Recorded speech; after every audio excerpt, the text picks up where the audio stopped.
Let's talk about the scariest sales call that I ever had in my life. It was in 2022. I just joined a new marketing position and it was in April or May. And I remember this so perfectly because this was the first sales call that I was doing alone and I had to give the pricing to the client. And I was so worried about doing that sales call that I didn't sleep for half of the night.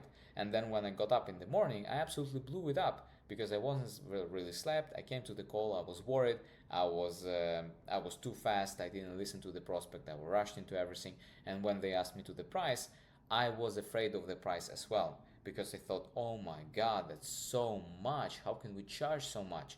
And with that kind of approach, you cannot deliver any kind of good information, or you cannot deliver anything. Anything you tell, even if you sell a Bitcoin for $10, but you think that $10 for Bitcoin is too much, then people will not really buy from you unless they know that it's something really, really good. But if you're just a stranger on the internet and they don't know what the hell you're selling, they're not gonna buy it. They're not gonna believe in it. This doesn't mean that this doesn't mean that the Bitcoin hasn't value. But like, if you don't believe that it hasn't value, and the prospect just simply doesn't know if it has the value, then the transaction won't happen. Like, I hope that you understand this. And the same thing applies for everything.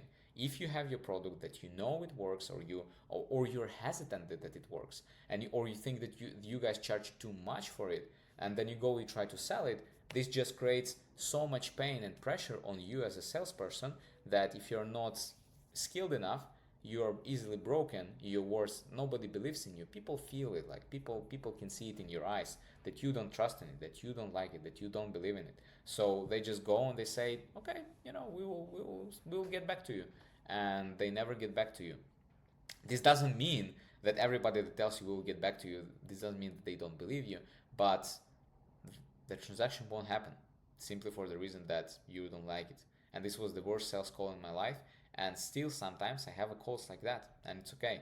But this was the first one that I really remember, that I was so afraid to do it, and then nothing really landed, and I was very down that nothing really landed, that they ghosted me and all these things. But this was like the first time when I failed really big in sales, and this is the first moment when I like really went from all these high things in the beginning, because in the beginning everything was growing, I was like doing good job, and then like all the way down to the roller coaster to the rock bottom. This is like the rock bottom in sales for me. So if you're experiencing the same, if you resonate with me, go subscribe to the channel, because the channel for salespeople like you and me, and we're all here to grow, to learn, to do new things. So if you're interested, go watch out other videos, because there's a ton of value in them, and I'm telling you and sharing you the journey, how I started tackling that problem with pricing, with talking, with finding new people, all the sales problems that you're experiencing. I know them, I feel them.